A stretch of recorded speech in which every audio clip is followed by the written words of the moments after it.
Partai Golkar resmi mencalonkan Wali Kota Solo Gibran Rakabuming Raka sebagai bakal calon wakil presiden untuk mendampingi bakal calon presiden Prabowo Subianto. Pasangan Prabowo Gibran akan dideklarasikan minggu besok. Kepastian itu disampaikan Ketua Umum Partai Golkar Airlangga Hartarto dalam rapat kerja nasional atau Rapimnas Partai Golkar Sabtu 21 Oktober 2023. Konon, nama Gibran diusulkan oleh seluruh DPD Golkar sekaligus menganulir hasil Rapimnas sebelumnya yang menetapkan Airlangga sebagai capres. Gibran datang langsung ke arena Rapimnas Golkar usai namanya dideklarasikan. Namun putra sulung Presiden Joko Widodo itu irit bicara. Sejumlah sumber mengatakan Gibran sudah menemui Ketua DPP PDIP Puan Maharani untuk pamitan keluar dari kandang banteng.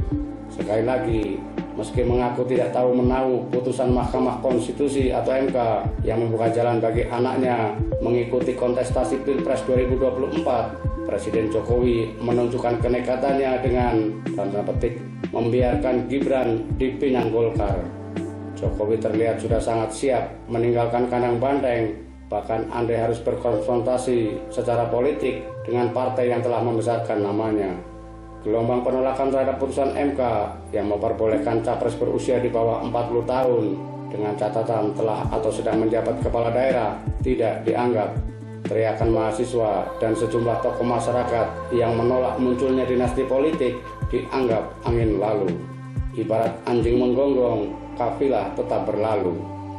Kenekatan Jokowi tidak terlepas dari sikap PDIP yang langsung mengumumkan dan mendaftarkan pasangan capres-cawapresnya tanpa menunggu Jokowi yang saat itu tengah lawatan ke Cina. Padahal Jokowi sepertinya ingin menggunakan putusan MK untuk menekan PDIP agar mau mencalonkan Gibran. Namun Ketua Umum PDIP Megawati Soekarnoputri bukan politisi kaleng-kaleng yang silo oleh pencitraan dan hasil survei bayaran. Saat mengumumkan Mahfud MD sebagai cawapres yang akan mendampingi Ganjar Pranowo, Megawati sempat memberikan sindiran tajam. Menurut Megawati, pemimpin nasional harus memiliki prestasi di level nasional. Bahkan Megawati pun menyindir pemimpin yang tidak satu kata dengan perbuatan. Sosok pemimpin hasil gemblengan lahir batin digerakkan oleh nilai moral etika dan selalu satu antara kata dan perbuatan. Kini setelah Jokowi nekat memberi jalan kepada Gibran mengikuti kontestasi Pilpres 2024 melalui Koalisi Indonesia Maju yang berisi Partai Gerindra, Partai Golkar, Partai Amanat Nasional, dan Partai Demokrat, akankah Megawati berani memberikan sanksi tegas kepada Jokowi dan Gibran yang merupakan petugas partainya? Tentu bukan ujian yang ringan.